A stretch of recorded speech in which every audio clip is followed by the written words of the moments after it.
अनुज जी अब भैया थोड़ा आवाज बढ़ाइएगा।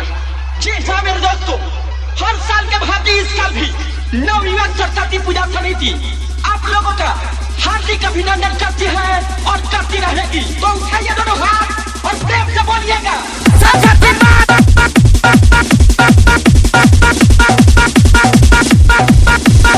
सरस्वती माता की जय। मिक्स वाई डीजे राजस्थान की ओर से श्री श्री सरस्वती पूजा की ओर से हार्दिक अभिनंदन करता है और करता ही रहेगा। Sound testing.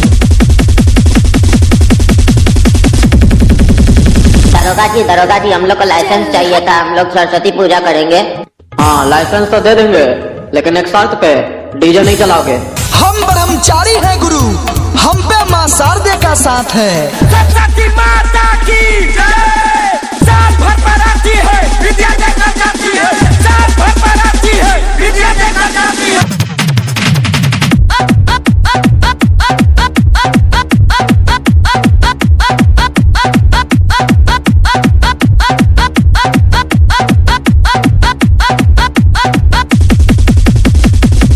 Sound testing.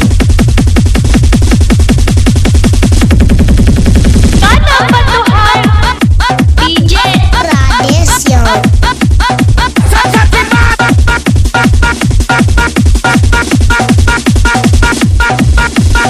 Saraswati माता की जय।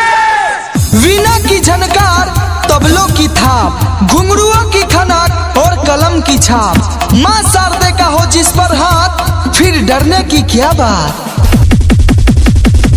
Sound testing.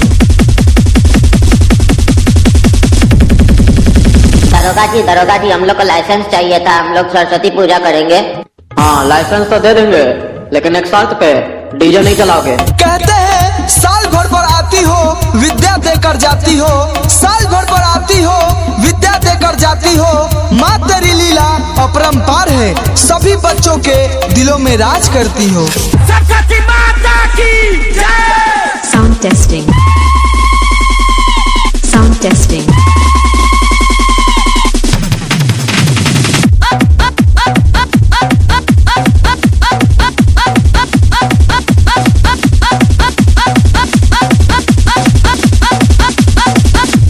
Sound testing. इतना बढ़िया गाता लेकिन कुछ नहीं आता, मैया इसको कुछ नहीं आता। Sound testing.